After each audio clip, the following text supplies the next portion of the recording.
हम्म,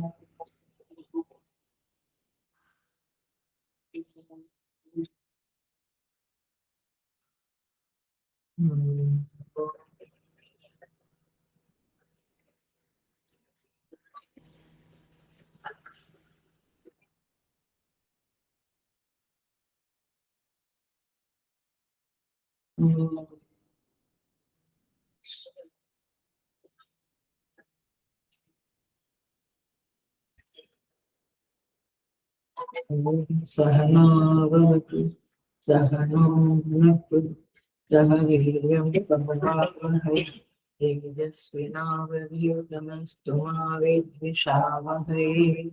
ॐ शान्ति शान्ति शान्तिः। समस्तजनकल्याणे निरतं करुणामयं नमामि चिन्मयदेवं सद्गुरुभ्यो भवेत्।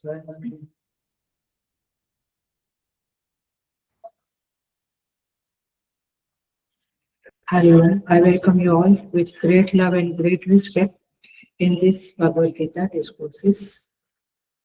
हम चतुर्दश माने 14 चैप्टर के ऊपर आ गए हैं.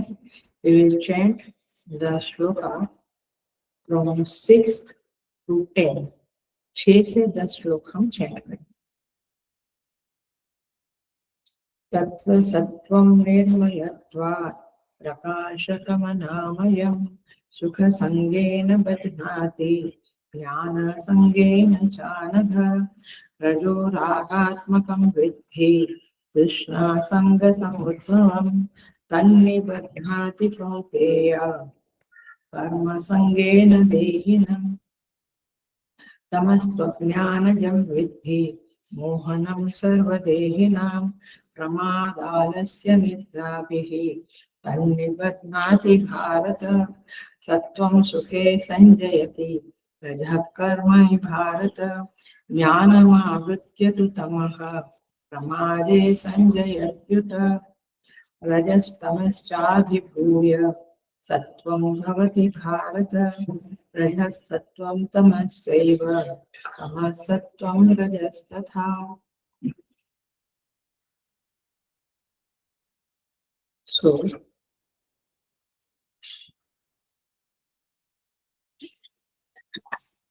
इस 14 चैप्टर में आज हम सत्वगुण, रजोगुण, तमोगुण एक्सेट्रा का कैरेक्टरिस्टिक्स और उनका कर्म क्या है वो देखेंगे. सो भगवान उवाच श्री भगवान उवाच परम भूय प्रवक्ष्यामि. भगवान कहते हैं हे अर्जुन, मैं तुम्हें उत्तम ज्ञान बताऊंगा, इसके कारण तुम मोक्ष को प्राप्त करोगे. ये भगवान का प्रतिज्ञा है, प्रतिज्ञा वाक्य है, माने प्रॉमिस है. और भगवान दूसरा टॉपिक बताते हैं, सृष्टि की उत्पत्ति के संदर्भ में 2 श्लोक बताते हैं. 2 श्लोक उत्तम ज्ञान और मोक्ष के संदर्भ में. तीसरा और चौथा 2 श्लोक सृष्टि की उत्पत्ति के संदर्भ में बताते हैं. अमयोनिर्महद् ब्रह्म तस्मिन् गर्भं दधाम्यहम्. प्रकृति को भगवान ने अपनी योनि बताया और फिर कहा कि मैं उसमें गर्भ प्रदान करता हूँ और सृष्टि की उत्पत्ति होती है. सो हे कौन्तेय, और फिर बहुत सारी मूर्तियां उत्पन्न होती है. मूर्ति माने आकार प्रकार. तासाम ब्रह्म महत् योनिः अहम बीज प्रद पिता, और मैं बीज प्रद पिता हूँ, पिता होता हूँ, कहलाता हूँ. और इस तरह से यह सृष्टि प्रकृति से उत्पन्न होती है और प्रकृति के ही 3 गुण है. फिर भगवान 14वें अध्याय में 3 गुण की सारी व्याख्याएं और लक्षण इत्यादि बताएंगे. सो इस तरह से भगवान ने कहा सत्व रज तम इति गुणा प्रकृति संभवाः. ये 3 गुण प्रकृति से उत्पन्न है, ये बात तो सही है, लेकिन और एक बात भगवान ने बताई, निबध्नन्ति महाबाहो देहे देहिनम व्ययम्। ये गुण तो प्रकृति से उत्पन्न होते हैं, लेकिन ये जीवों को, देही को बांधते हैं। That's the point. बांधते हैं माने बंधन में डालते हैं। कौन? तीन गुण माने प्रकृति। और फिर आज का श्लोक हम देखेंगे, तत्र सत्वम, छठा श्लोक है जो आज का श्लोक है। तत्र सत्वम निर्मलत्वात् प्रकाशकम अनामयम् सुख संगेन बदनाति ज्ञान संगेन च अनघ। हे अनघ, अनघ माने निष्पाप, हे निष्पाप माने अर्जुन। तत्व सत्वम, उन तीनों गुणों में सत्व गुण, निर्मलत्वात्, निर्मल होने के कारण, प्रकाशकम, प्रकाशक होने के कारण, अनामयम, विकार रहित है, इसलिए विकार रहित है। और वह क्या करता है, मैंने ये तीन उसका गुण है। और सुख संगेन, ज्ञान संगेन बदनाति, सुख के संग से और ज्ञान के संग से वह बांध देता है। तो इस तरह से यहाँ पे छठा श्लोक है। तो आज कौन सा टॉपिक है? में सत्व गुण, बाद में रजोगुण, हुआ तो देखिए हम देखते हैं। सो मूल शब्द है, मूल बात है प्रकृति, ये पकड़ लो। माने ये प्रकृति के ही तीन गुण है, ये बात भी दिमाग में डाल दो, पक्का कर लो कि ये सारा सत्व गुण, रजोगुण, तमोगुण जो है वह प्रकृति के कारण है। माने प्रकृति के ही तीन गुण है, और ये तीन गुण के कारण सारा दुनिया चल रहा है। सो आत्मा के व्यतिरिक्त जो कुछ भी दृश्यमान जगत है वह प्रकृति का कार्य है। पकड़ी बात, ये सब प्रकृति का कार्य है। और उसमें जो प्रवृत्ति हो रही है वह प्रवृत्ति का हेतु है त्रिगुणा, तीन गुण। ये बात यहाँ तक पक्की कर। सो गुण मीमांसा का फल मिलेगा कि गुणों से परे होने की वृत्ति बनेगी।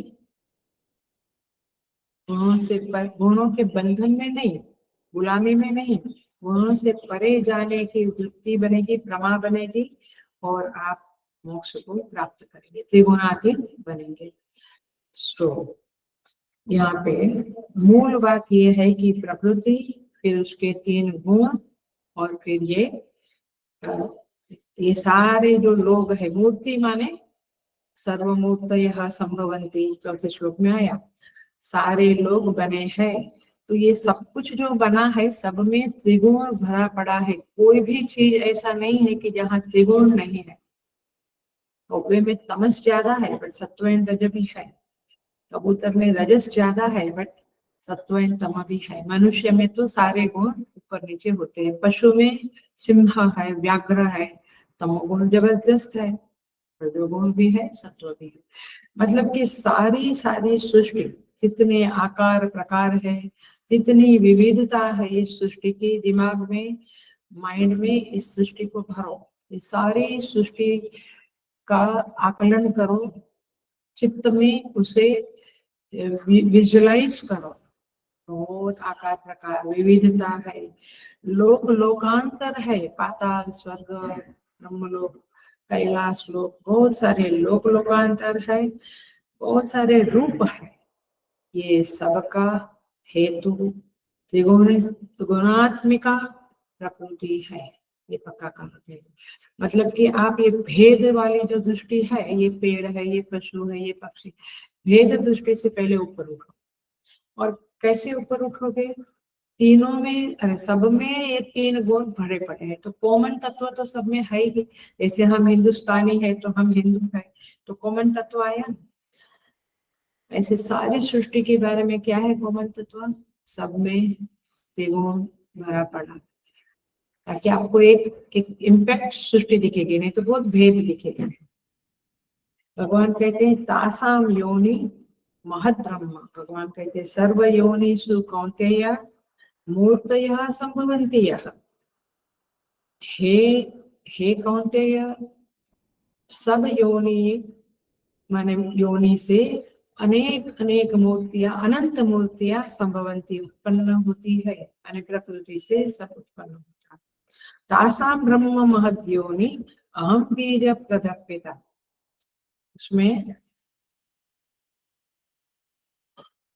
उसमें योनि क्या है? महद ब्रह्म। महद क्यों? क्योंकि वो अपने कार्य से महान है। और योनि क्यों? क्योंकि सारी सृष्टि का कारण है। ये प्रकृति से ही सब बना है, तो प्रकृति उसका कारण है। और ब्रह्म माने वही प्रकृति सारी सृष्टि का भरण पोषण करती है, इसलिए उसको ब्रह्म कहा। ये बताया था, थोड़ा सा रिपीट कर रही हूँ। मैंने उस धागे को पकड़ के फिर हम छठे श्लोक में प्रवेश करेंगे। यहाँ पे कहते हैं जैसे घट का सीधा कारण मिट्टी है, वैसे सृष्टि का सीधा कारण प्रकृति है। और इस प्रकृति में अनेक मूर्तियां है। मूर्ति माने क्या? जो कुछ भी आकार वाला है उसे मूर्ति कहेंगे। मूर्त, मैनिफेस्टेड, प्रकट हुआ है वह, उसे मूर्ति कहेंगे। तो आज तक आप प्रकट नहीं थे, 40 साल 50 साल 60 साल के पहले प्रकट नहीं थे, प्रकट हुए तो मूर्ति कहलाएंगे, नहीं तो जीव है। तो ये सारी मूर्तियां इंद्रिय भाष्य है, माने हम आंखों से देख सकते हैं, कानों से सुन सकते हैं। इंद्रिय भाष्य है, चित्त भाष्य भी है। आंख बंद की तो मूर्तियां दिखती है। ये सारा दृश्य प्रपंच मूर्तयः है, मूर्तियां ही कहलाता है। पेड़ भी एक मूर्ति है, चांद सूरज भी एक मूर्ति है। तो ये सारा कुछ मूर्ति है। लेकिन हमारा श्लोक 6 नंबर का जो है, उसमें एंट्री मारने के पहले मैं थोड़ा भूमिका बना रही हूँ। सारी मूर्तियां है, और मूर्तियां आपके अंदर कैसे आती है, आपको कैसे दिखती है? जब चक्षु वृत्ति उस मूर्ति को अपने अंदर लाती है, देखती है, फिर वो मूर्ति आपके अंदर आती है, तब जाके आप कहते हैं कि ये मूर्ति है। जब तक वृत्ति उस पदार्थ से तदाकार नहीं होती है, तब तक मालूम नहीं। तो बहुत बार हम देखते हैं, लोग कहते हैं तूने मेरे सामने देखा? मैं बोला नहीं, मैं नहीं देखा, क्योंकि मेरी वृत्ति तदाकार नहीं होती। तो तदाकार वृत्ति होती है तब दृश्य चित्त में आता है। अब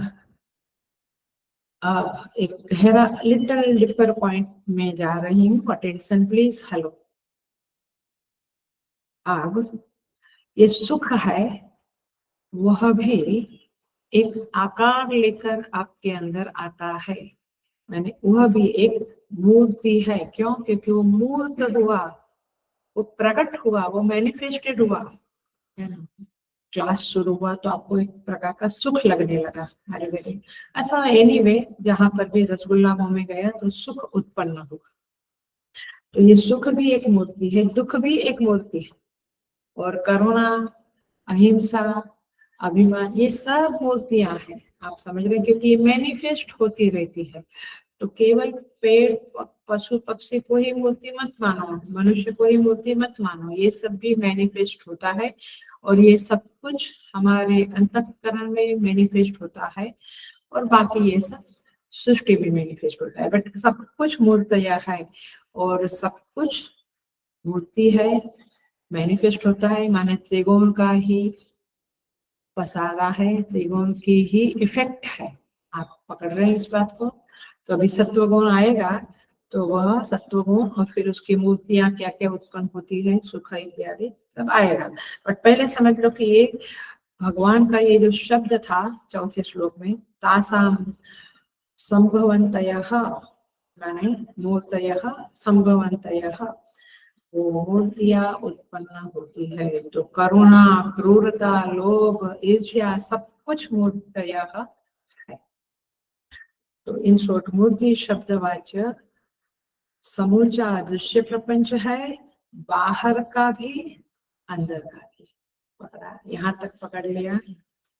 ओके, और सबका हेतु है, हेतु माने कारण, कोष कौन है, प्रकृति। यहाँ तक तो ठीक है।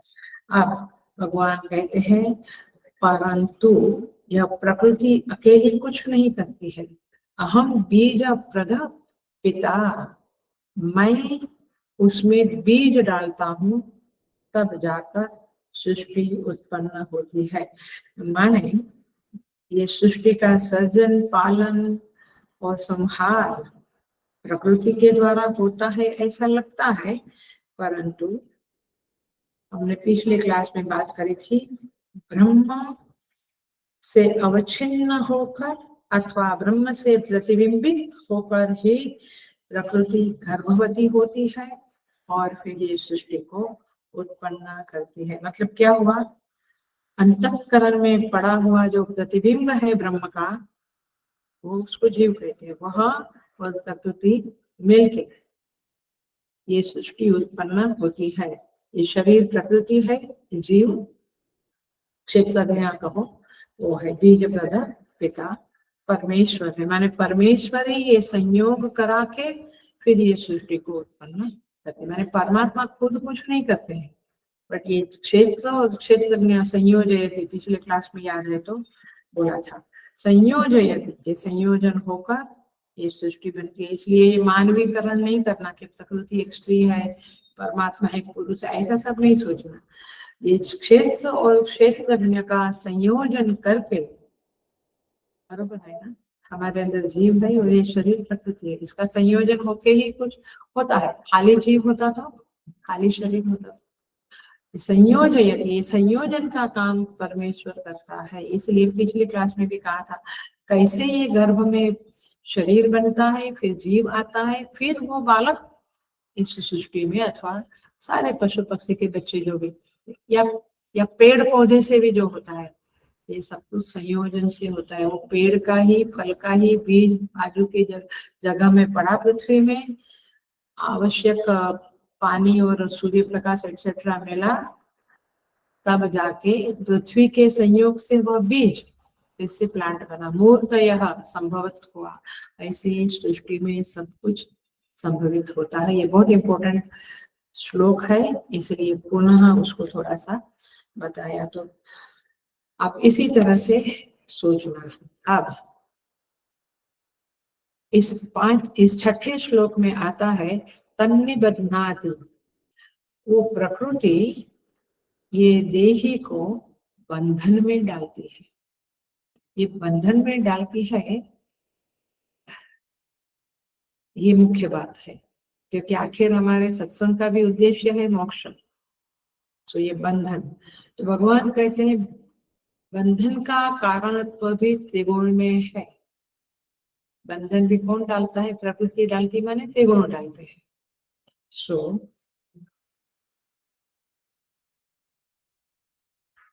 बंधन का हेतुत्व भी त्रिगुण में है, और इस बात को भगवान छठे श्लोक से 9वें श्लोक तक कहेंगे। 6, 7, 8, 9, वैसे देखा जाए तो 5, 6, 7, 8, 9, ये 5 श्लोक जो है वह बंधन के बारे में काफी कुछ समझाने वाले हैं, और इसलिए हम इस टॉपिक को बहुत अच्छी तरह से समझेंगे। बंधन का हेतुत्व प्रकृति में किस तरह से है, यह बात हम समझेंगे। और आइए इसके लिए अब हम शुरू करते हैं। 5वां श्लोक तो हमने कर लिया। अब और एक बात ये भी याद रखो कि बंधन में वास्तव में बंधता नहीं है जीव, ये बात भी करी थी पिछले क्लास में, वास्तव में नहीं बंधता है। एग्जाम्पल दिया था, इफ आई रिमेम्बर, वो गधे का और गधे वाले का याद आता है। वो गधे वाला गधों को लेकर एक गांव से दूसरे गांव जा रहा था, शाम हो गई, जंगल आ गया, अब रात को सोने का टाइम हो गया। उसके पास रस्सियां थी, उसके पास रस्सियां नहीं थी। वो जंगल में देखा एक झोपड़ी में कुछ दिया जल रहा है, वो अंदर गया, साधु बाबा बैठे थे, कहा कि ये गधों को बांधना है, नहीं तो भाग जाएंगे, तो रस्सी है तो दो। तो बाबा जी ने रस्सियां दी, रस्सी दी। अब इतनी रस्सी थी कि सारे गधे बंध गए, एक गधा के लिए रस्सी कम पड़ी। तो वापस गया, बोला बाबा जी एक रस्सी और। बोला रस्सी तो नहीं है, मैं उपाय बताता हूँ। क्या उपाय बताया? जैसा उन गधों को किया, ऐसे गोल गोल रस्सी बांधी और थपथपा के बिठा सुला दिया, मैंने बैठा दिया ताकि वो सो जाए उधर। ऐसे तो इस गधे को भी कर, क्योंकि आखिर वो गधा है, मूर्ख। तो किया तो सच में गधा सो गया। फिर सुबह हुई तो बोला बाकी के गधे का रस्सी छोड़ा तो वो तो उठ गए, बट ये उठता नहीं है। तो बोला तुझे वो एक्शन करना पड़ेगा, ऐसे रस्सी खोलने का, तब जाके वो उठेगा। उठा। ऐसे ही तो वास्तव में रस्सी नहीं बांधी थी, बट वो गधे को जो तरह का जिस तरह से ट्रीट किया, उसको लगा गधे रस्सी बांधी है। वैसे जीव को भी ये गुण वास्तव में नहीं बांधते हैं, क्योंकि प्रकृति और पुरुष अलग अलग है। लेकिन ये गुण बांधते हैं, ऐसा देही को लगता है। मानो गुणों ने क्षेत्रज्ञ को बांध लिया, और इसीलिए यहाँ पे अब छठे श्लोक से डिस्कशन होने जा रहा है, चर्चा होने जा रही है कि कौन सा गुण क्षेत्रज्ञ को कैसे बांधता है। कौन सा गुण क्षेत्रज्ञ माने जीव को कैसे बांधता है। तो आइए हम शुरू करते हैं। अब भूमिका थोड़ी लंबी बनी, बट जरूरी था, क्योंकि सडनली सत्वगुण आएगा तो प्रकृति को पकड़ के रखना आप, क्योंकि वहीं से सब शुरू हुआ। हम भी वहीं से बने, फिर त्रिगुण बने, फिर त्रिगुण आए, फिर बंधन आया।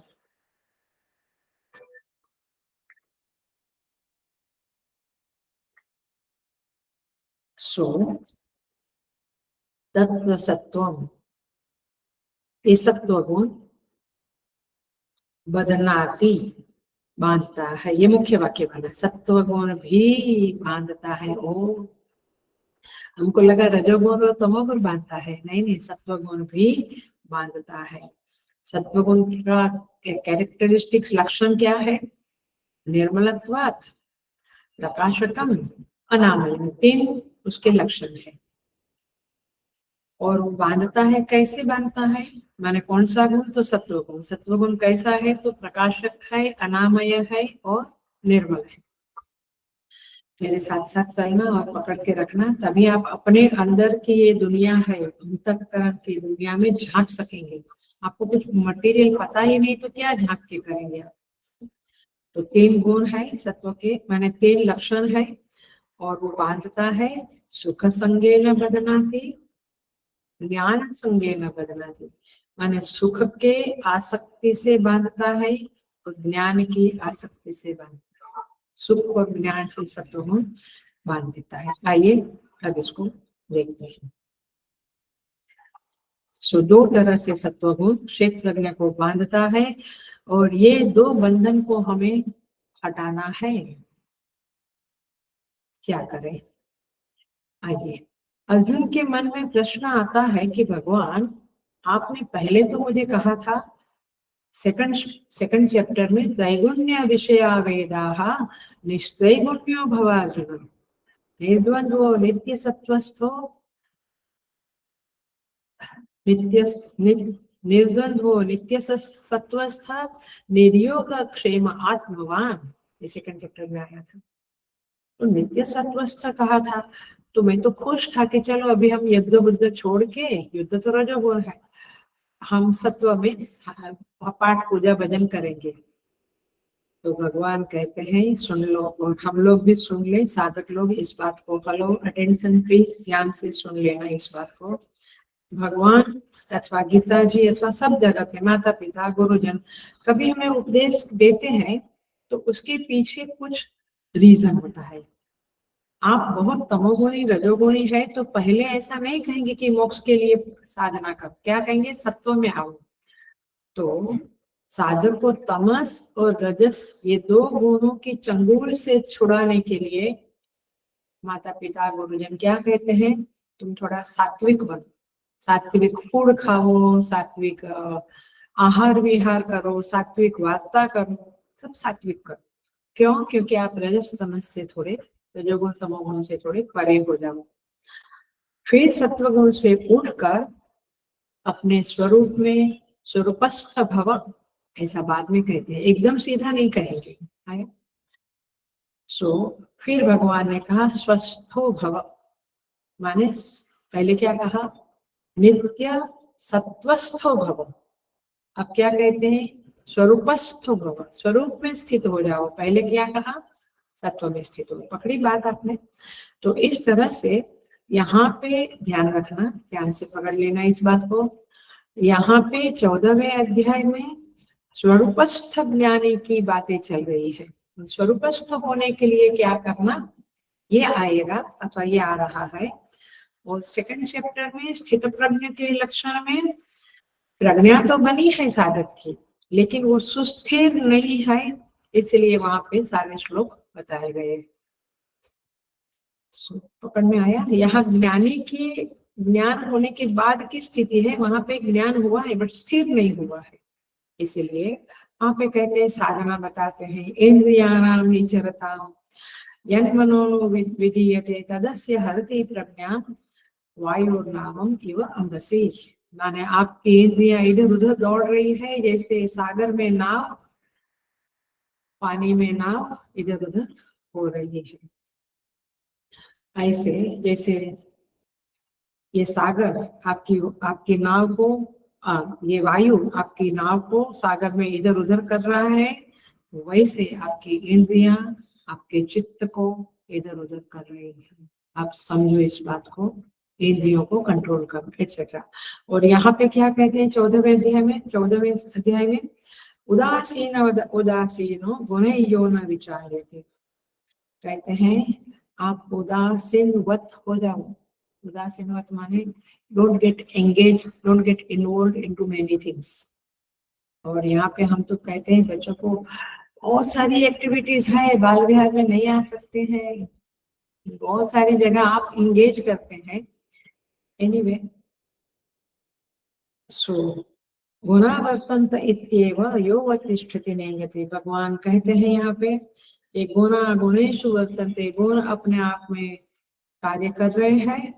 और ये आत्मज्ञानी महापुरुष बिल्कुल हिलता नहीं है, माने उसकी बुद्धि में संसार आता नहीं, हिलता नहीं। हम हिलते रहते हैं, इधर सेल देखा तो इधर दौड़े, इधर कुछ अच्छी होटल के बारे में सुना तो एक बार तो उधर का डोसा इडली या उत्तपा खाना ही खाना आया, तो ये हिलता रहता है।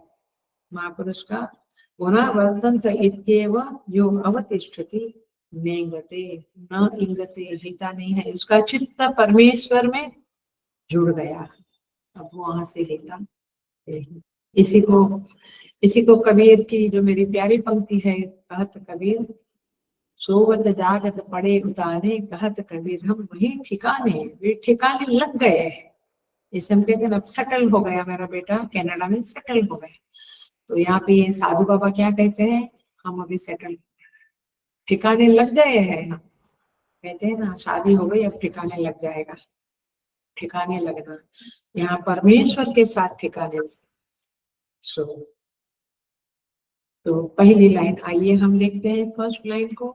भगवान कहते हैं सत्व गुण भी बांधता है सुख संगे न ज्ञान संगे, सुख के साथ और ज्ञान के साथ बांधता है। ये एक बात हुई इसकी सत्व गुण की।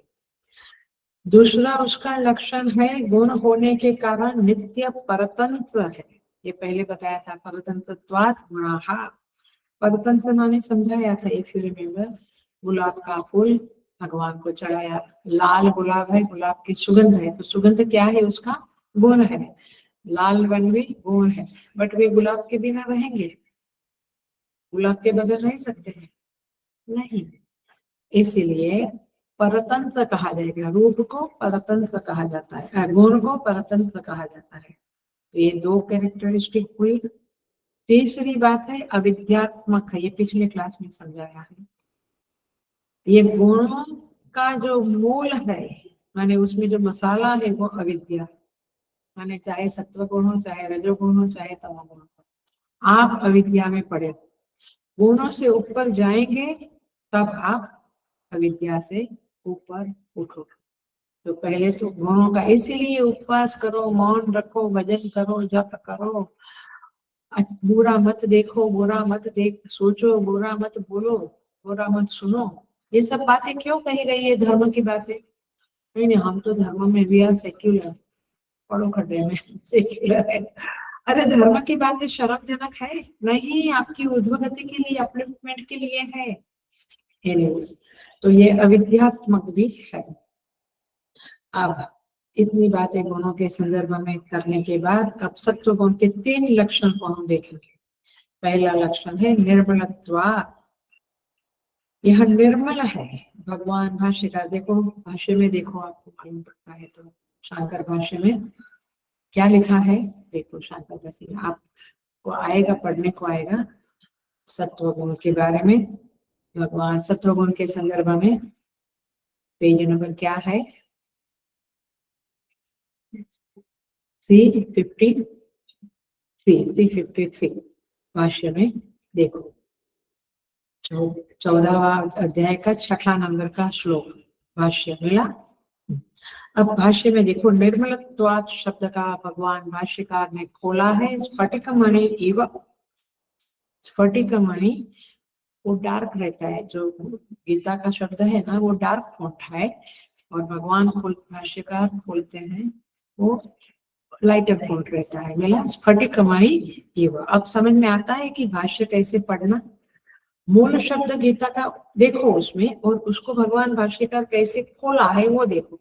तो जो मैं बोलती हूँ तो आपको लगे ओ हम तो सोचते थे अम्मा जी क्या क्या सोचती है। अम्मा जी कुछ नहीं सोचती, इधर से ही बोलती है। यही खोल के थोड़ा सा हम उसको एक्सटेंड करते, दैट्स इट। तो निर्मल शब्द का अर्थ क्या है? हम कहते वेरी प्योर सोल है। तो क्या? स्फटिक मणि एव। अब स्फटिक मणि का थोड़ा सा समझो। स्फटिक मणि क्या है? पारदर्शक है। तो सज्जन लोग, सत्वगुणी लोग पारदर्शक होते हैं, कपट वगैरह नहीं रखते, उनके अंदर ये लोभ कपट नहीं होता है। आया, उसी को सत्वगुण कहेंगे। अब पकड़ रहे हैं भाष्यकार को, जैसे खोलेंगे ना भाष्य खुलता जाएगा, ऐसे आपको मीनिंग अपने आप मेरे से भी ज्यादा आपको कभी कभी स्फुरित होगा। कभी कभी क्या, हमेशा स्फुरित हो सकता है। आया, तो इस तरह से भाष्य के साथ पढ़ने की आदत डाले तो अच्छा है। 14वां अध्याय होने को आया है। स्फटिक के समान निर्मल है। जैसे स्फटिक में आर पार दिखता है, ऐसा सत्वगुणी व्यक्ति आर पार देख सकते हैं आप उसको। आपको डाउट नहीं आता है कि उसके मन में क्या होगा। आप समझते, वो जो बोलता है वही वही उसके मन में। मनसी एक, वचसी एक, कर्मणि एक। नहीं तो हमारा मन में कुछ, वाणी में कुछ, कर्म में कुछ। बाप रे, मन में कुछ रख के वाणी से कुछ कहते हैं। मजेदार है। मन में है कि कहाँ से आया, लेकिन चाय पियोगे ना, चाय पिए बिना तो जाना ही नहीं है। और बातें करते, चाय देते ही नहीं। मैंने कर्म में कुछ, मन में कुछ, वाणी में। ऐसा हमारा जीवन है। आजकल क्या हमेशा से वही है। मैंने कलयुग शुरू हुआ, अब तो बढ़ रहा है सब कुछ। और ये आपके टीवी वाले, चैनल वाले तो बहुत कुछ कर्म में क्या। मैंने पॉइंट इज दिस कि हम अपने अंदर की बातों को देखें, हम बाहर ही बाहर देखते हैं। ये चैप्टर पढ़ने के बाद बहुत कुछ अंदर का खजाना खुलेगा आपके साथ। सो इसका मतलब क्या हुआ? आर पार देख सकते हैं, माने दृष्टि का अवरोध नहीं होता है। दृष्टि का अवरोध नहीं होता है, माने किसी के अंदर कपट है तो हमारी दृष्टि उसके अंदर पियर्स नहीं कर सकती है कि दिल में क्या है। बट यहाँ सत्वगुणी व्यक्ति के दिल में हम देख सकते हैं, झांक सकते हैं, क्योंकि वो जो बोला, उसकी आंखें जो बोलती है, उसका चेहरा जो बोलता है वही वो है। यहाँ चेहरा कुछ बोलता है, आंखें कुछ बोलती है, और अंदर कुछ है। सो ये स्फटिक की तरह सत्वगुणी व्यक्ति होता है।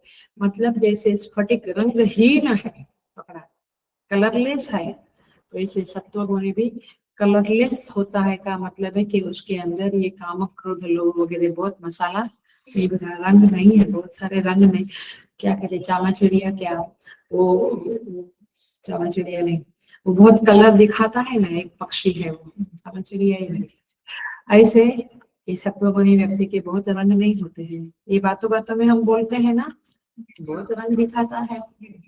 गिरगिट, गिरगिट की तरह ये बहुत रंग नहीं दिखाता है। सो मतलब क्योंकि वो क्या बोलेंगे उसको, पारदर्शिता है और रंगहीन है, फटिक रंगहीन है। वैसे सत्वगुणी व्यक्ति रंगहीन है, माने गिरगिट की तरह बार बार रंग।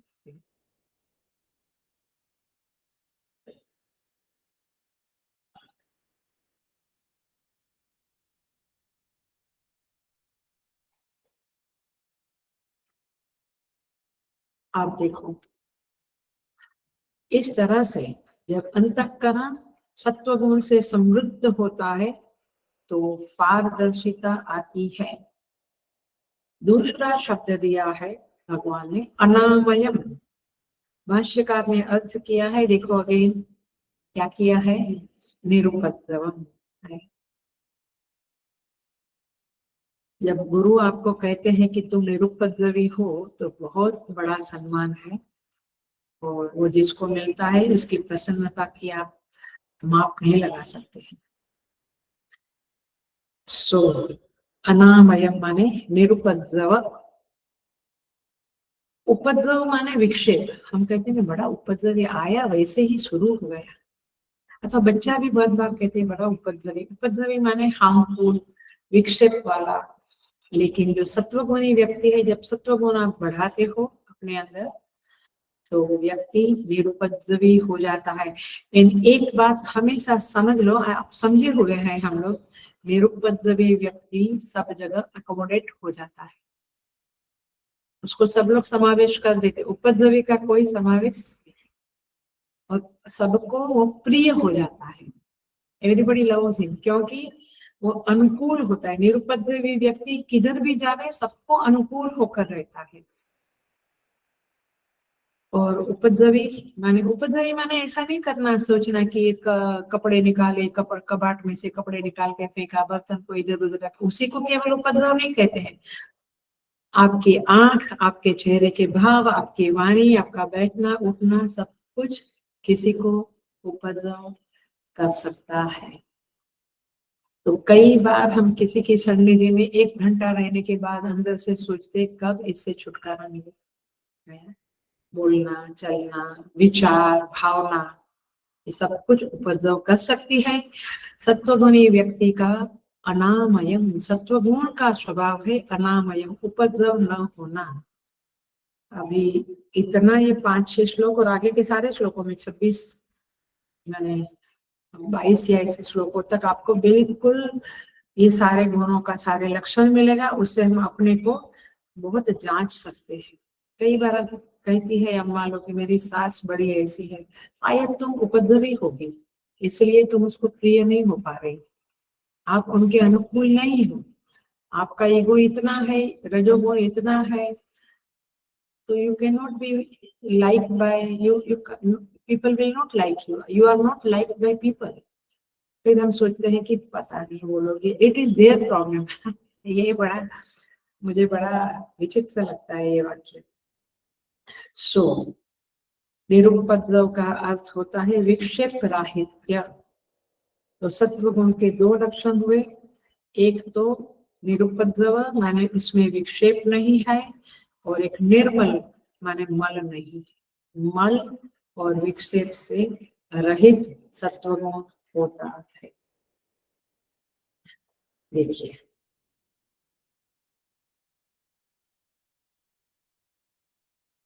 हमने कभी बात करी थी पहले, अभी बीच में शायद काफी समय से नहीं हुआ है ये, बट पहले कहती थी अंतःकरण में 3 दोष रहते हैं, मल, विक्षेप,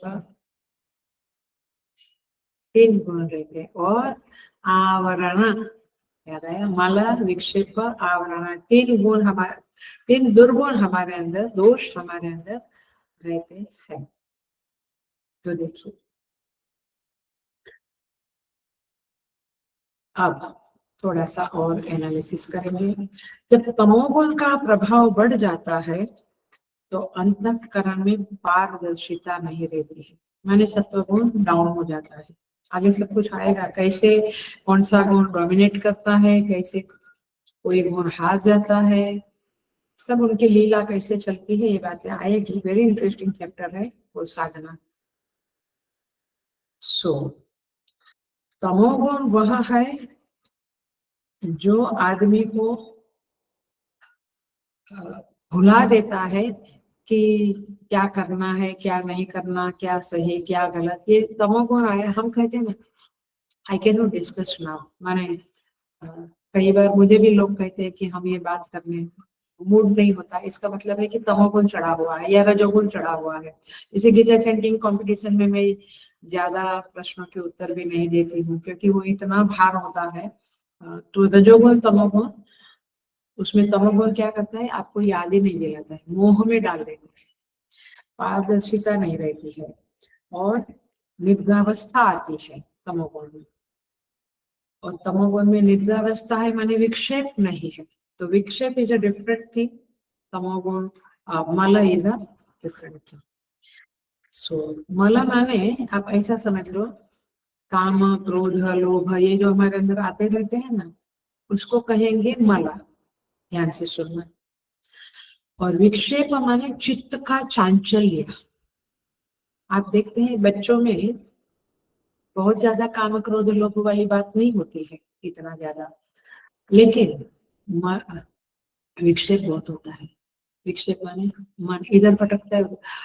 बच्चों का क्या, हमारा भी देख लो, रिमोट हाथ में चाहिए ही चाहिए, टीवी चालू किया आया और बैठ गए खाना खाने, या नहीं रिमोट चाहिए, क्योंकि मन क्या है, चंचल है। पहले ये इंडिया टीवी लगाया, भारत आर भारत लगाया, ये लगाया वो लगाया, फिर तो उत्तर प्रदेश लगाया, फिर झारखंड लगा, माने 500 चैनल है तो 500 चैनल घुमा डालते हैं। क्यों? चांचल्य, चित्त कहीं स्थिर नहीं है।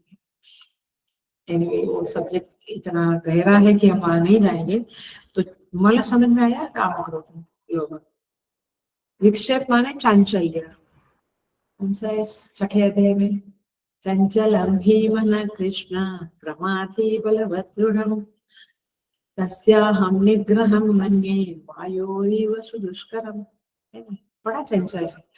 तो चंचल माने विक्षेप, मल माने काम क्रोध वगैरह, और आवरण माने, आवरण तमोगुण के कारण है। आवरण माने भूल ही जाना, क्या सुना था, क्या पढ़ा था, क्या सही क्या गलत, क्या करना चाहिए नहीं, कुछ भी दिमाग में। यहाँ तक कि खाना खाने को बैठे अथवा खाना बनाना है तो क्या कर, आज चपाती बनावे, आज राइस खाना, माने हर चीज में डबल माइंड है ना। कपड़े तुम लोगों का, हमको तो अच्छा है, एक ही है भगवा कपड़ा, तुम लोगों का तो अलग अलग है, उसमें ब्लाउज मैचिंग है, ड्रेस मैचिंग है, चुन्नी मैचिंग, बाप रे बाप, उसमें तो नेल पॉलिश मैचिंग है, चप्पल मैचिंग है, चश्मा का frame matching. Oh my God, मुझे समझता ही नहीं है। बक्कल मैचिंग, बाल में, ये क्या होता है? मैचिंग किया तो भी पहना है ना, कपड़ा पहना है। anyway I can never understand all these things. So the point is this कि आवरण, आवरण माने गलत फहमियां, मोह, अंधता काइंड ऑफ। सो ये है तमोगुण का कार्य, माने मल विक्षेप आवरण। तो सत्वगुण में क्या है, निर्मलत्व, माने काम क्रोध लोभ मल बहुत कम है, बिल्कुल खत्म हो गया सब कुछ, वैसा नहीं समझना, बट बहुत कम है और डाइल्यूटेड मात्रा में नीचे पड़ा रहता है। नीचे माने सबकॉन्शियस में रहता है। इसलिए कोई भी व्यक्ति, आत्मज्ञानी की बात छोड़ो, वो लोग अलग होते हैं, बट कोई महापुरुष है, कोई महान है, तो हम कहते हैं उनको कभी गुस्सा नहीं आता, ऐसा नहीं है, उनमें भी सब कुछ पड़ा रहता है, बट सबकॉन्शियस में पड़ा रहता है। दे नेवर अलाउ दिस वृत्तिज टू कम अप, उनके अंदर वो कंट्रोल है कि सब कुछ संयम में रखे। सो तो इस तरह से ये हुआ निर्मलत्वात्। और दूसरी बात ये है कि ये तमोगुण जो होता है वो प्रमाद और आलस्य भी देता है। तमोगुण विक्षेप नहीं देता है, तमोगुण क्या देता है, प्रमाद और आलस्य। आप दो बातें मैं एक साथ कर रही हूँ, पकड़ी होगी तो, क्योंकि यहाँ पे दो चीज लिखा है, निर्मलत्वात् और अनामयम। निर्मलत्वात् माने मल रहित, अनामयम माने विक्षेप रहित। तो मल विक्षेप की बातें चल रही है। मल और विक्षेप दोनों रजोगुण के कार्य है। पकड़ लेना, एकदम पकड़ लेना। मल और विक्षेप माने यहाँ जो निर्मलत्वात् अनामयम कहा है, ये दोनों शब्द किसके साथ जाते हैं? रजोगुण के साथ। तो जो सत्वगुणी है उसमें रजोगुण दबा हुआ है, डोमिनेट नहीं कर सकता है। और दूसरा प्रकाशकम माने प्रकाश, उसका विरोधी है अंधकार। तो तमोगुण क्या है? अंधकार देता है। मतलब कि अपने अंदर आप लोग सोने को जाते हैं, हम लोग कब सोने को जाते हैं? जब हम कहते हैं I can't do anything more, मैं अभी कुछ पढ़ नहीं सकता, कुछ जप नहीं कर सकता, मैं कुछ काम नहीं कर सकता, आई वांट टू स्लीप। तो तमोगुण क्या करता है? आपको आलस प्रमाद देता है, प्रमाद देता है, आप नींद में चले जाते हैं। और वहां पे अर्थ ग्रहण की सामर्थ्य नहीं रहती है। कभी कोई समझाते हैं कुछ, आप नींद में है तो, अच्छा जिस दिन आपका माइंड फ्रेश नहीं तो आप सत्संग अच्छी तरह से समझ नहीं करेंगे पाएंगे। इसका अर्थ क्या है? अर्थ ग्रहण की सामर्थ्य भी छीन लेता है, नहीं देता है। बट सत्वगुण क्या है? निर्मलत्वात् माने मल नहीं है, सब कुछ में अर्थ का ग्रहण कर सकता हूँ, आई कैन अंडरस्टैंड एवरीथिंग। ये क्या है? सत्वगुण। और ये ऐसा नहीं कि सत्वगुणी व्यक्ति है तो हमेशा सत्वगुणी, एक ओवरऑल उसमें सत्वगुण है करके हम उसको सत्वगुणी कहते हैं। उसमें भी रजोगुण रहता है, तमोगुण रहता है। तमोगुण नहीं रहता तो वो आदमी सो ही नहीं सकता था। महापुरुष भी सोते हैं, काम करते हैं, तो रजोगुण भी है, तमोगुण भी है, but they are under control, उसको कहेंगे सत्वगुणी। सो मल विक्षेप आवरण 3 दोष है। मल और विक्षेप रजोगुण का कार्य है, आवरण तमोगुण का कार्य है। और ये सत्वगुणी व्यक्ति में मल विक्षेप आवरण तीनों दोष नहीं है, अथवा कहो कि कम मात्रा में है, बहुत कम डाइल्यूटेड मात्रा में है। सो इस तरह से I think you got it, इसका एक अंडरस्टैंडिंग हो गया। अब हम देखते हैं सेकंड लाइन। सुख संगेन बदनाति ज्ञान संगेन चानग। हे अनघ, हे निष्पाप, ये गुण सत्वगुण भी आपको ज्ञान से और सुख से बांधता है। ओ, कैसे बांधता है? देखो, जब सत्वगुण है तो तमोगुण की न्यूनता है, रजोगुण की न्यूनता है। मतलब क्या हुआ? तमयन रज बहुत कम है, न्यून माने कम है, तो चित्त में एक प्रकार की शांति रहती है। अब अपने स्वयं को टेस्ट करना है तो हो गई टेस्ट। मेरे चित्त में पूरे दिन में कितनी शांति रही, कितना उचाट रहा, उचाट माने डिस्टर्बेंस रहा। देखो पता चलेगा आप कितना सत्वगुण में थे। ये बात अलग है कि कोई जिम्मेवारी नहीं है, कुछ काम नहीं है, सब कुछ मेड लोग करते हैं, पैसा का चिंता नहीं, हेल्थ ठीक है और आप पढ़े हैं, वो सत्वगुण है। बट वो है, लेकिन रजोगुण और तमोगुण सामने आने पर जब आप सत्वगुण में चले जा सकते हो तब कहेंगे सत्वगुण। सो उस स्थिति में ज्ञान बिल्कुल साफ समझ में आता है, ज्ञान की बातें साफ समझ में आती है। और इसीलिए हमारे मिशन में भी और सारी गुरुकुल संस्थाओं में सुबह जल्दी उठ के हमारा भी 5:30 को शुरू हो जाता है, यानी वेद पाठ शुरू होता है, फिर 7 बजे गीता शुरू होती है, तो उपनिषद शुरू होता है। ऐसा पवे में जो हमने कोर्स किया है या सिद्धबाड़ी में कोर्स होता है 5:30 से 7 शुरू होता है। ऐसा नहीं जैसे आजकल का सब कुछ 12-1 बजे के बाद शुरू होता है, ऐसा नहीं। क्यों? क्योंकि वहां पे सत्वगुण में ज्ञान प्रकाशित रहता है, ज्ञान ग्रहण की सामर्थ्य अच्छी रहती है और आनंद विशेष का महत्व रहता है। मैंने आनंद ब्रह्म का उस सत्वगुण अंतःकरण में जो सत्वगुण भरा है उसमें आनंद ब्रह्म का प्रतिबिंब अच्छी तरह से पड़ सकता है। जैसे आप सिंपल समझ लो, नदी का पानी बह रहा है, तालाब गंदा है तो उसमें आप मुंह देखेंगे ना, कोशिश करेंगे तो नहीं दिखेगा। ये स्पष्ट स्वच्छ स्फटिक मणि जैसा है तो हमारा मुंह क्लियर दिखेगा। तो मिरर देखो, मैला है तो बराबर नहीं दिखेगा। ऐसे ही अंतःकरण में जो आनंद ब्रह्म माने सच्चिदानंद जो आत्म तत्व है, वो आनंद ब्रह्म जो हमारे अंदर है, उसका प्रतिबिंब रिफ्लेक्शन अंतःकरण में अच्छा पड़ता है, इसलिए वह आनंद हमें महसूस होता है। आई थिंक ये समझना पड़ेगा, शायद आप मुंडी हिला रहे हैं बट शायद आपको नहीं समझा, ऐसा भी हो सकता है। माने आनंद ब्रह्म नाम की जो जो है चीज है, माने ब्रह्म जो है वो आनंद स्वरूप है। वो आनंद जो हमारे चित्त में आत्मा रूप में बैठा है, आत्मा है माने क्या है, सत है, चित्त है, आनंद है।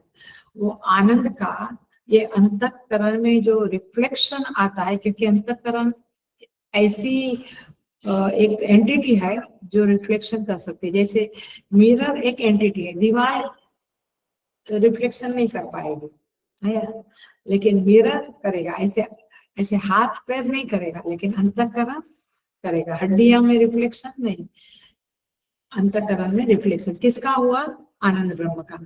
तो फिर जो रिफ्लेक्शन हुआ वो भी वैसा ही, तो अंतःकरण आनंद से भर गया। Are you getting the point? तो इसलिए हम कहते हैं ये राक्षस जैसा है, माने क्या, उसकी जो क्वालिटीज है वो अंतःकरण में पड़ती है और फिर वो वैसा बिहेव करता है। सो तैत्तरीय उपनिषद के भाष्य में भगवान भाष्यकार लिखते हैं, यावद यावद निर्मलत्वं प्रपद्यते, यावद यावद निर्मलत्वं आपद्यते, तावत तावत, जब जब अपने चित्त में निर्मलता होती है, तावत तावत विविक्ते प्रसन्ने अंतःकरणे आनंद विशेष उत्कृष्यते विपुलीभवति। सो जैसे जैसे निर्मलता अंतःकरण में आती है, वैसे वैसे आनंद विशेष विपुलीभवति, बहुत आनंद आता है, मतलब कि आनंद की अनुभूति होती है। मूल बात यह है, आपके अंदर रसगुल्ला से, मूवी देखने से, घूमने जाने से, कंपनी अच्छी होने से, कुछ अच्छा पढ़ने से, सब कुछ से आनंद होता है, लेकिन मूल सिद्धांत क्या है, डिस्टर्बेंस के कारण नहीं पकड़ा आपने। जितना जितना सत्व गुण बढ़ेगा, उतना उतना आनंद बढ़ेगा। जिसके पास 15 घर है, क्या बोलते हैं उसको, फार्म हाउस है, 15 गाड़ियां है, BMW मर्सिडीज, बड़ी बड़ी गाड़ियां, बहुत कुछ लोगों में प्रियत्व है, मैंने फॉलोअर्स बहुत है, बहुत कुछ है, फिर भी सुसाइड करते हैं। क्यों? आनंद की कमी, आनंद कहीं दिखता नहीं उसको कि मुझे मिलेगा, तब तो सुसाइड करते हैं। अथवा कहो दुखी रहते हैं, क्यों? ये चीजें, ये हाँ सत्व गुण की कमी है। ये चीजें आपको आनंद देती हुई दिखाई देती है, थोड़ा बहुत देती भी है, बट मूलतः आनंद सत्व गुण के कारण मिलता है। सत्व गुण है तो ही वो आनंद मिलता है, नहीं तो ये चीजें आपके चित्त में उल्टा मल उत्पन्न करेगी। आता है, चीजों को संभालो, उसके ऊपर किसी ने नजर डाली तो कोर्ट केस होगा, पत्नी बहुत ब्यूटीफुल है तो दिस दैट, बाप रे कितना सारा, माने चीजें आपको सुख देती है, ये गलत फहमी है। नहीं तो रमन महर्षि हैप्पी नहीं होते थे, रामकृष्ण परमहंस हैप्पी नहीं होते थे, तपोवन जी महाराज एक छोटी सी कुटिया में, आओ उत्तरकाशी पता चलता है, एक छोटी सी कुटिया में सालों लिए, 40-50 साल, बिल्कुल कुछ नहीं था उधर, खाने को भी नहीं था, ऊपर था गंगा जी के उधर। अभी भी हम लोग आश्रम में जाते हैं, हर साल लोग जाते हैं, कुछ नहीं, एक छोटी सी कुटिया, कहीं वो काली कमली वाले बाबा के उधर से अन्न क्षेत्र से कुछ रोटी बोटी लाए, वो भी गंगा जी में डुबो के पवित्र करके खा ली। उनको कोई रोज का क्या मेनू है, कुछ नहीं, वेराइटीज एंड कुछ नहीं। anyway, और इसलिए आश्रम लाइफ में भी हम लोगों को दाल चावल रोटी सब्जी, दाल चावल रोटी सब्जी, उसके सिवा कभी कुछ नहीं, रात को भी वही, सुबह को भी वही, नाश्ते में भी चपाती और चाय, लेकिन कभी लगा ही नहीं सालों तक उनकी कुछ वैरायटी चाहिए। क्यों? क्योंकि वहां पे दिन रात पाठ भजन सेवा, तो सत्वगुण रहता था, तो सत्वगुण के कारण आनंद में ही रहते थे। और इधर वो सत्वगुण नहीं है, पदार्थ है, वस्तुएं है, व्यक्ति है, आजू बाजू बड़े बड़े घर है, AC है, गाड़ियां है, स्वतंत्रता है, वहां तो स्वतंत्रता भी नहीं थी। आश्रम के बाद 10 साल कभी पैर नहीं रखा। सोचिए आप, किसी से कोई दोस्ती नहीं, कुछ अपना मगन रहो। So the point is this, ये बहुत इंपॉर्टेंट बात है, इसलिए इतना लंबा बताते हैं कि जितना सत्व गुण बढ़ेगा आनंद बढ़ेगा। बाहर से जो आनंद की बातें हैं इसमें बहुत दम नहीं है, खोखला है वो सब। सो आनंद, अब मूल बात आई, सुख संगे न बदनाती, ये हमारा टॉपिक है, ये हमारा टुकड़ा है। तो जो आनंद विशेष है वो अवस्था के कारण है। कौन सी अवस्था? सत्व गुण वाली। तो सत्व गुण वाली ये अवस्था के कारण उससे प्रेम हो जाता है, आसक्ति हो जाती है। मैं, मेरा स्वयं का मुझे पता है कि उसमें डिस्टर्बेंस हुआ तो दिमाग खराब होता है।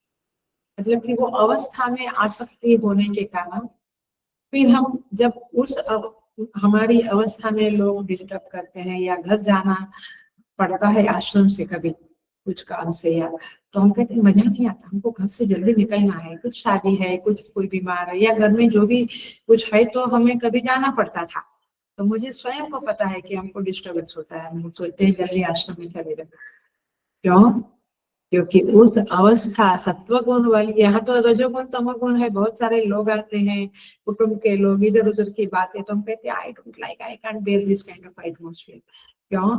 तो ठीक है, एक साधक की अवस्था के लिए ठीक है, बट यहाँ पे मूल बात है कि उस सत्व गुण की अवस्था से इतना आसक्ति और प्रेम हो जाता है कि फिर हम उसी में रहना पसंद करते हैं। उससे ऊपर, उस सत्व गुण से भी, तीनों गुण से ऊपर जाने की सोचते ही नहीं है। वी डोंट लाइक टू, माने उसे एम्ब्रेस करके रखा है उस सत्व गुण की स्थिति। सो बिगड़ने का डर लगता है, और इसीलिए आदमी धन का दीवाना होता है, यश का दीवाना होता है, बट यहाँ पे सत्व गुण का दीवाना होता है। उसको सत्व गुण छोड़ना जैसा नहीं। सो यहाँ पे मूल बात यह है कि लोग इस अवस्था में कोई विक्षेप डालता है तो उससे दुश्मनी कर लेते हैं, तो एक में से दूसरा कुछ फूटा, तो मैंने ये भी फाइनल नहीं है, ये सत्वगुण की स्थिति भी फाइनल नहीं है। फिर उसमें डिस्टर्ब किया तो दुश्मन बना, उसको सहाय किया, उसके प्रति राग हुआ, प्रेम हुआ, ये सब राग द्वेष का झमेला इसमें भी चलता रहता है। और इसीलिए इसको कहते हैं ये बांधता है। बांधता है माने आपको त्रिगुणातीत होने से रोक लेता है, वहां तक जाने ही नहीं देता है आप। तो ये क्या हुआ? सत्वगुण अवस्था में रहना हुआ, स्वरूपावस्थान नहीं हुआ, सत्वगुण अवस्थान हुआ। आप समझ गए? बारीक लाइन है। सत्वगुण में रहना और स्वरूप में रहना, ये दोनों अलग बातें हैं। क्योंकि सत्वगुण में रहते हैं तो कभी कोई परिस्थिति आई, कुछ हुआ, कर्म पूर्व का कर्म आड़ा आया अंदर से या बाहर से कोई परिस्थिति आई, तो आप रजोगुण तमोगुण में चले जाएंगे। कितने सारे साधक आश्रम लाइफ में बहुत ही शांत और बहुत ही नंबर 1 टाइप के स्टूडेंट्स थे, आज वो बिजनेस वगैरह में बहुत ही बोलते हैं, हम तो घुस गए संसार में। पॉइंट इसकी वहां से बिगड़ना होता है, स्वरूप में एक बार स्थित हो गए फिर कहीं बिगड़ना नहीं होता। सो ये अवस्था सुख देती है, सत्वगुण की अवस्था आनंद देती है, लेकिन बांधती भी है। इसीलिए यहाँ लिखा तत्व सत्वम निर्मलत्वात्, निर्मलत्वात् शांति देती है, सुख देती है, लेकिन सुख संगेन बध्नाति, बंधन पड़ जाता है उसका। घरों में भी देखते हैं कई बार, वो जपा करते हैं, ये करते हैं, तो घर में गेस्ट आया तो कई माने ये बड़ा ही संसारी द्वंद्वात्मक है, धर्म संकट, माने ये करूं कि वो, तो लगता है कि अब उठ के उनको बोलूं चाय नाश्ता या जाने दो चले जाते हैं, तो मेरा जपा रहता है। तो दोनों का जो मन चलता रहता है, ये संसार की दुविधाओं में ही हम फंसे हुए हैं। तो इसलिए यहाँ पे कहते हैं कि अवस्था प्रेम होना और स्वरूप प्रेम होना अलग है। आत्म प्रेम अलग है, सत्वगुण के अवस्था में अवस्था के प्रति जो प्रेम है वो अलग है। तो इसीलिए सुख संगे न बधनाती, आई थिंक पकड़ लिया आपने, तो सुख में बंधे रहना और मजेदार है, उस सुख में कोई डिस्टर्ब करता है तो गुस्सा भी आता है। जब हम मेडिटेशन की स्थिति में है, बच्चों ने या घर में टीवी चालू किया या कुछ, या कुरियर वाला आया या कुछ हुआ, जैसे अभी हमारा गैस वाला आया तो डिस्टर्ब हो गया। तो पॉइंट इज दिस कि तो डिस्टर्ब होता है तो गुस्सा आता है, हो गया। तो मैंने आप सत्वगुण से रजोगुण में गिर गए, स्वरूपावस्था में वैसा कुछ नहीं आता है। सो वो अनात्मा की स्थिति है, आत्मा की स्थिति नहीं है। दूसरा बंधन है ज्ञान संगेन बदलाती, एक सुख संगेन बदलाती, दूसरा ज्ञान संगेन बदलाती। माने जितना जितना सत्वगुण बढ़ता है, हेलो ध्यान से सुनना, अटेंशन प्लीज, जितना जितना सत्वगुण बढ़ता है उतना उतना सूक्ष्म से सूक्ष्म बातें सुनने की भी जिज्ञासा होती है और समझ में भी आने लगता है सत्वगुण बढ़ा तो। इसीलिए कई लोग कहते हैं हमारा तो छूट गया, क्योंकि आप अब स्थूल बुद्धि हो गए, स्थूल में रमन करने लगे। शादियां है, हॉस्पिटल है, नया घर लिया, नया सेटअप किया, बहुत कुछ चलता रहता है। तो जितना जितना सत्वगुण बट तो फिर रजोगुण में ही रहते हैं, बट सत्वगुण बढ़ा तो सूक्ष्म से सूक्ष्म बातें समझ में आती है और फिर मजेदार होता है। उस ज्ञान के प्रति इतना प्रेम हो जाता है कि आदमी रात दिन पुस्तक की ग्रंथि पढ़ता रहता है, या तो संसार का ज्ञान या आत्मज्ञान, दोनों के लिए सेम बात है। संसार का ज्ञान से भी आदमी बंधता है और उधर भी बंधता है, दोनों बाजू बंधन में आ जाता है। तो ज्ञान स्वयं सुख फलक है, सुख देता है।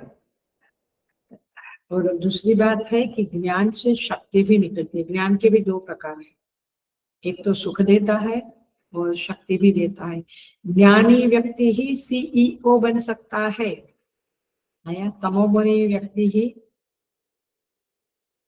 चौकीदार कहो या ऐसा कुछ मेड कहो उसमें जाता है, क्योंकि वहीं से उनके तमोगुण को हटना है।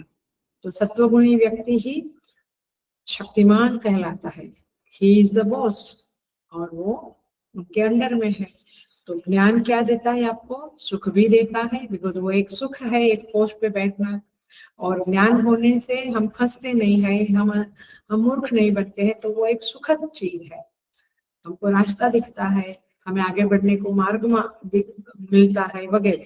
तो ज्ञान सुखद भी है और उसके कारण शक्ति भी मिलती है। और इसीलिए परमेश्वर सर्वज्ञ है और सर्वशक्तिमान भी। जहाँ ज्ञान है वहाँ शक्ति। ज्ञानहीन मूर्ख व्यक्ति ही शक्तिहीन होता है, उसके पास कोई शक्ति नहीं है।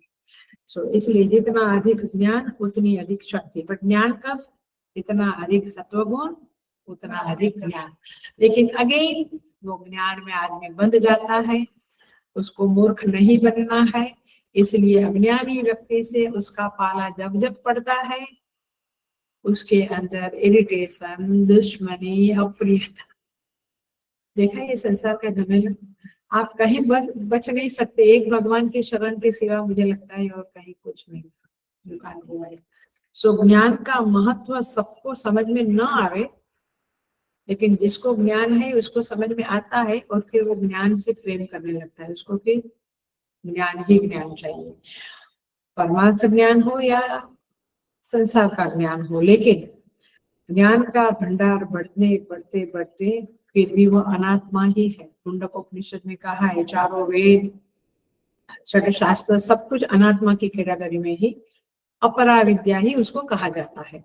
सो आपको आनंद देता है, शक्ति देता है ज्ञान, लेकिन वो बंधन करता है, क्योंकि वह स्वरूप अवस्थान नहीं है। जब सत्वगुण घटेगा आपका ज्ञान भी घटेगा। फिर आप कहेंगे मैं गीता पढ़ा था लेकिन अभी कुछ पता नहीं, याद नहीं, और गीता को फॉलो करने के लिए मेरे पास टाइम नहीं, हो गया।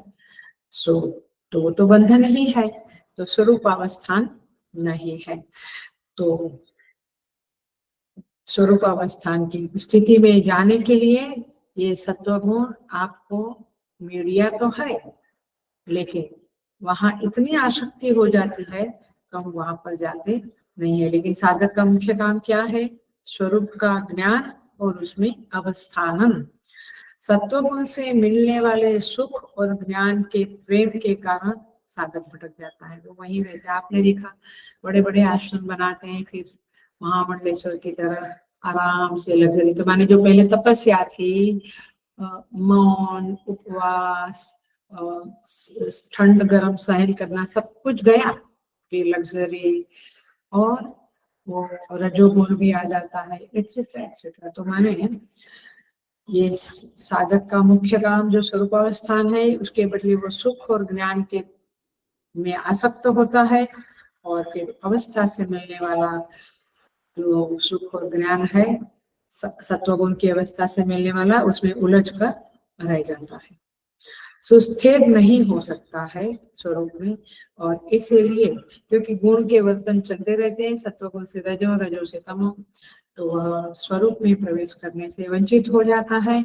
और इसीलिए आ जाता है कि सत्वगुण भी ज्ञान के कारण बांधता है और सुख के कारण, सुख संगेन, सुख की आसक्ति में, क्योंकि सत्वगुणी व्यक्ति हमेशा सुखी रहता है, रजोगुणी कोई दुख है, ईर्ष्या, क्रोध एंड चलता रहता है। तो तात्पर्य ये है कि सत्वगुण में रहना अच्छा है, पर वो बांध दिया क्योंकि आपको उधर अच्छा लगता है। You don't want to leave it. You don't want to jump from सत्वगुण to गुणातीत अवस्था। और इसलिए यहाँ पे कहते हैं सुख संगेन बदनाति। देखो इसका एक योजना तो देखिए हम पूरा करते हैं। योग वशिष्ठ नाम का जो बड़ा ग्रंथ है, जहाँ राम जी को वशिष्ठ मुनि उपदेश करते हैं, बहुत जबरदस्त ग्रंथ है, गहरा भी है। वहां पे राम जी प्रश्न करते हैं वशिष्ठ जी से कि आपको ब्रह्म ज्ञान हो गया है? वशिष्ठ ऋषि कहते हैं जिसे ब्रह्म ज्ञान हो जाता है वो मौन हो जाता है।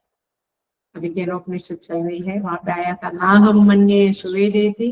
गुरु ने पूछा तुझे ब्रह्म मिल गया? शिष्य कहते हैं ना हम ब्रह्म सुवेदेति नो न वेदेति वेद च यो नस्तद्वेद वेद नो न वेदेति वेद च। माने गहरा गहरा बोलता है। तो माने मैं यह मानता हूँ कि ब्रह्म को अच्छी तरह जान गया, ऐसा भी नहीं मानता, और न ये समझता हूँ कि न उसको जानता भी नहीं हूँ। माने समझ में आता है। तो ये है ब्रह्म ज्ञान की अवस्था। लेकिन जो समाधि लगाते हैं लोग, माने वशिष्ठ मुनि कहते हैं ये ब्रह्म ज्ञान की अवस्था है। उसके अंदर ऐसे व्यक्ति में अब मैं ज्ञानी हूँ, मुझे ज्ञान हुआ, ऐसा कुछ नहीं रहता, कोई भेद ही नहीं रहता, वो ब्रह्म स्वरूप ही बन जाता है। लेकिन यह जो व्यक्ति है वो सुख संगे न बदलाती, माने समाधि लगाए तो अब समाधि से बाहर आने का मन नहीं होता है, अथवा जब में घंटा 2 घंटा बैठे तो बाहर आने का मन नहीं होता है। व्यवहार की दृष्टि से ठीक है, बट त्रिगुणातीत बनना है तो इस स्थिति से भी बाहर निकलना पड़ेगा। देखो जैसे गर्मी की सीजन है, गंगा किनारे आप बैठे हैं, देखो क्लासिक एग्जाम्पल बताती हूँ, आचार्य ने बताया है, विद्यानंद गिरी महाराज कैलाश आश्रम के है, उनके गीता भाष्य में आता है, गीता टीका में आता है। गर्मी के सीजन में गंगा किनारे कोई बैठा है तो ताप का असर नहीं होगा, इतना गर्मी नहीं लेगा, क्योंकि गंगा का हवा आता रहता है, लहर का। परंतु गंगा जी के अंदर जो गोता लगाता है उसको जो ठंडक मिलती है, और किनारे पे बैठे वाले को जो है, are you getting the difference? बस वैसा ही सत्वगुण में बैठा समझो गंगा किनारे बैठे, और गुणातीत हो गया, त्रिगुण से ऊपर उठाया समझो गंगा में गोता लगा। फर्क मालूम ऐसे गौड़पादाचार्य भी कहते हैं, शंकराचार्य के गुरु से गुरु के गुरु कहते हैं न रसास्वाद की, उसको रसास्वाद की संज्ञा देते हैं। जो समाधि है वो रसास्वाद है, वो रस में, सुख के रस में आदमी समाधि में घंटों अथवा जप में घंटों बैठता है, अच्छी बात है। लेकिन न स्वादे सुखम तत्व निसंग प्रज्ञया भवे, यानी समाधि वाले सुख में रसास्वाद करना ये गंगा किनारे बैठना है।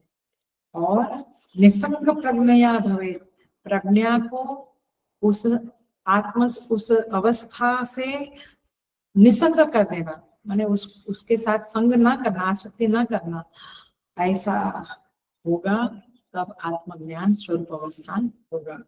तो ब्रह्म अवस्था वाले लोग और समाधि वाले लोग का सेम फर्क है, गंगा किनारे गंगा में घुसा, अथवा कहो कि वो रसा स्वाद तो मिला बट उससे प्रज्ञा असंग नहीं हुई और इसीलिए आपको वो सच्चा सुख नहीं मिला। Are you getting the point? तो सुख संगे न बदलाती, इसीलिए प्रौढ़ ग्रंथों में कहते हैं ये न त्यजसी तत्यज, ये न त्यजसी, जिसके कारण माने आपने संन्यास लिया और घर का त्याग किया, उस संन्यास को भी फेंक दोगे। आत्मस्थिति वाले को गेरुआ कपड़ा पहनना है, रमन महर्षि कहाँ पहनते थे? तपोवन जी महाराज सफेद वस्त्र में। मतलब कि ऐसा कोई जरूरी नहीं, जिस ये न तेजसी तत्यज, जिसके लिए त्याग किया, संन्यास के लिए घर का त्याग किया, अब संन्यास को भी छोड़ दो, अब मुक्त हो जाओ। आया ये श्लोक का मीनिंग? माने थोड़ा बहुत ख्याल में आ रहा है कि कैसे यहाँ पे बताते हैं कि आपको सत्व में ही रहना है। तो इस तरह से निर्मलता, निरामयता और प्रकाश, प्रकाश माने अज्ञान से मुक्ति, क्या कहते हैं। तो सत्वगुण आपको वहां तक ले जाता है, प्रोवाइडेड आप सत्वगुण से ऊपर जाने की कोशिश करें। यदि यहाँ पे आसक्ति हो गई तो फिर आप इसी में पड़े रहोगे। मैंने आप दुनिया में देखा जाता है ना, थोड़ा जप किया, पूजा किया, थोड़ा शांति, थोड़ा रजा, थोड़ा they don't want to get out from रजा और तम। माने ना हम रजोगुण से ऊपर आना चाहते हैं, रजोगुण से ऊपर आना माने आश्रम लाइफ या एकांतवास या जंगल में कुटिया बना के या कहीं गंगा किनारे कुटिया बना के रहो, वृंदावन में रहो जाकर। मतलब ऐसा कहने का तात्पर्य है कि उसके लिए रजोगुण, नौकरी, धंधा, शादी, बच्चे सब छोड़ना पड़ता। फिर इधर भी कहीं आसक्ति हो ही जाती है आश्रमों में, है? तो वहां से आसक्ति छोड़कर बिल्कुल मुक्त विहार करना है पक्षी की तरह, इसको कहेंगे स्वरूप अवस्थान। तो सत्वगुण भी बांधता है, माने भले अच्छी स्थिति में बांधता है परंतु बांधता तो है ही। और ज्ञान संगेन सुख संगेन, सुख से भी बांधता है, ज्ञान से भी बांधता है। तो एक ना एक दिन इससे ऊपर उठना है। ये बात इस 14वें अध्याय में सारे श्लोकों में यही कहेंगे, रजोगुण से ऊपर उठो, तमोगुण से ऊपर उठो, सत्वगुण से ऊपर। तो इस तरह से हमने 6वां श्लोक देखा, 7वां श्लोक आगे की क्लास में देखा। मैंने आगे अगले क्लास में रजोगुण का डिस्क्रिप्शन आएगा और तमोगुण भी आएगा। ओम पूर्णमदः पूर्णमिदं पूर्णात् पूर्णमुदच्यते पूर्णस्य पूर्णमादाय पूर्णमेवावशिष्यते। ओम शांति शांति शांति। हरि ओम। श्री गुरुभ्यो नमः। हरि ओम।